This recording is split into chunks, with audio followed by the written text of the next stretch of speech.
We talked about earlier a cell, and if we have DNA in the nucleus and it makes new DNA, that's called replication. But now we're going to look at taking that DNA and transcribing it, transcription, to turn it into mRNA, which is a small copy of one gene here.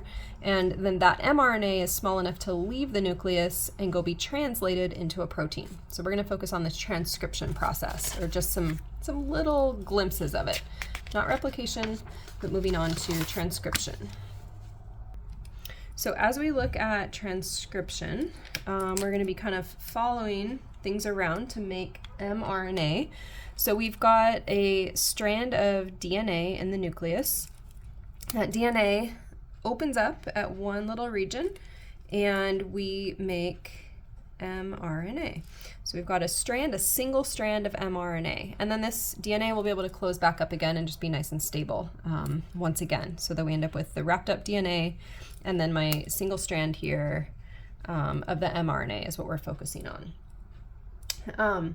So during transcription, we're going to see again some base pairing, all right, but it's going to look slightly different because it's RNA. So again, just like replication, anti-parallel strands, so 5' to 3', opposite of what I see there. And the C's are still going to pair with G's, and our T's will pair with A's. But when I have the A, the adenine, it's going to pair with a uracil instead of a thymine. So U's where we used to have T's. AUC and then UCA. So we are looking here at what we would call mRNA codons. Codon is 3 of these bases, okay? And we'll see that on the next page as well. So I'm going to leave a second one for you to try here, but we can do the same thing. This was our mRNA then. This would be our single strand that's ready to go out into the world. Just because viruses have been on our minds a lot for the last few years, a little glimpse here that depending on your virus, some viruses carry their genetic material as DNA and some carry it as RNA, and there's different types of RNA that we won't go into, but there's positive sense and negative sense. But no matter whatever genetic code that virus comes in with, it's going to eventually make some mRNA that can then code for proteins, and that's going to be transcription. So this is going to be translation when the mRNA is able to help synthesize a protein. So whatever virus type you are, you bring in something that can be modified till you get mRNA, and then the mRNA goes to our next step, which is the translation. So translation is not happening in the nucleus. If I have my cell and I have my nucleus, so if this is a cell, this is a nucleus, this is a ribosome, not to scale, then what we're looking at here is that our mRNA is going to feed through that ribosome and we're going to synthesize a protein. So here is my mRNA feeding through a ribosome, and we've got a bunch of bases with those abbreviations. These are attached, right, to our mRNA.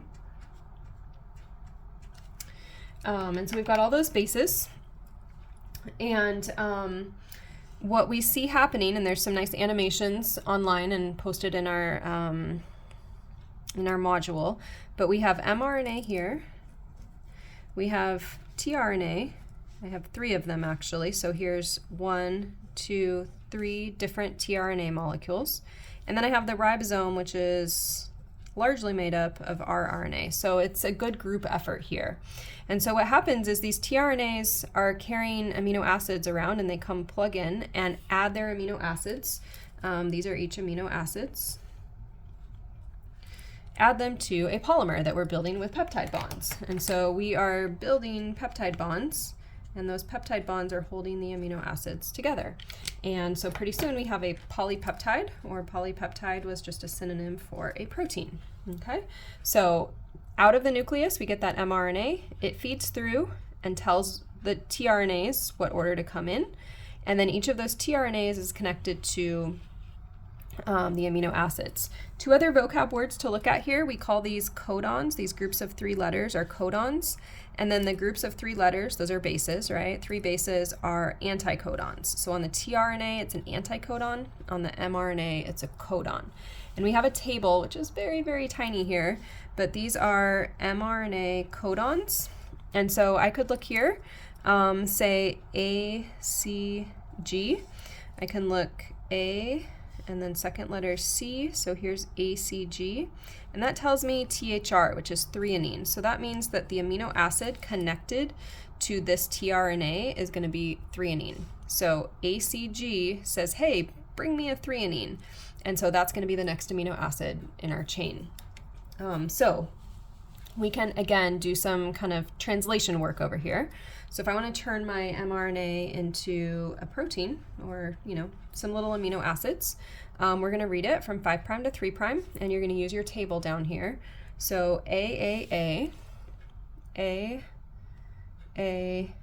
is lyse, so that would be lysine, and that will become bonded to GCG.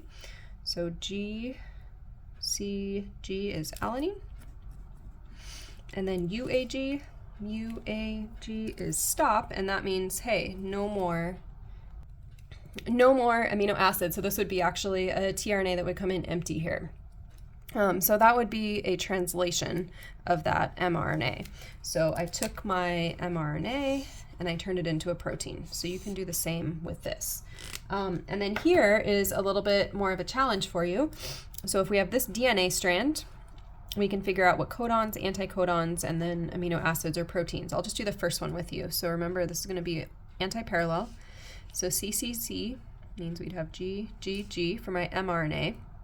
Now this is kind of a behind the scenes thing, but wherever we have a codon, we have an anticodon, right? Kind of behind the scenes. So GGG would have paired with a tRNA that's connected to CCC. So here's my tRNA.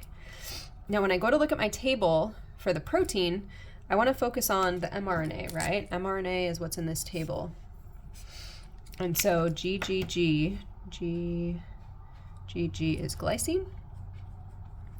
So GGG gives me a glycine amino acid, and you can try the other 3 working through that. So just to kind of wrap up with an application here, so you notice if we have RNA, if we have mRNA, we can build things, right? The cell is designed to take mRNA and build proteins, and out of building proteins, you can build like a whole virus, for example. So to tie this to something that's kind of been a part of our lives for the last few years, or something I've learned more about, I am by no means an expert or even knowledgeable much on the SARS-CoV-2 virus or mRNA vaccines, but found a couple of pictures to share with you because we've been hearing about these. This has been part of our life, right?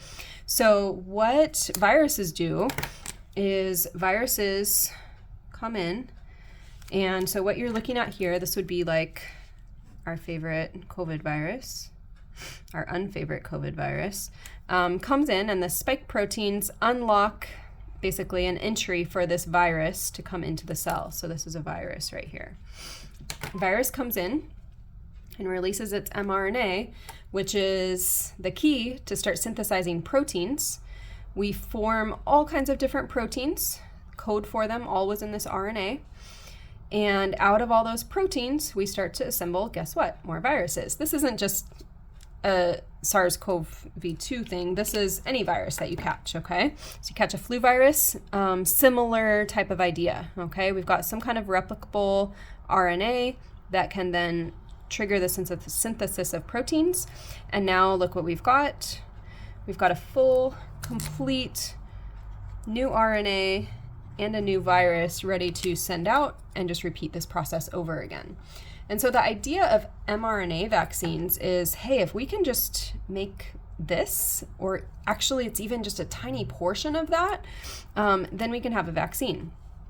So again, without going into great detail, this is just a picture that shows 2 different approaches or categories of mRNA vaccines. And this was from 2020, so by now it's somewhat outdated probably. New things will be figured out. But this basically shows two different ways to get to kind of the same goal. So we deliver mRNA is the goal of mRNA vaccines. And it's not even that whole segment. It would just be a shorter bit of what a whole virus had. We'd have a smaller piece of that. It gets taken into the cell, and this is a lipid container that's delivering it. You can see up close, it kind of looks like a cell membrane or like a lipoprotein. So we've got those get delivered, and then that mRNA comes out and says, hey, let's make proteins. All right, so two different methods. Here we go directly to the proteins. Here we make a protein that makes more mRNA, amplifies it, and then those amplified mRNAs say, hey, let's make proteins. And so these might be like the spike proteins, for example.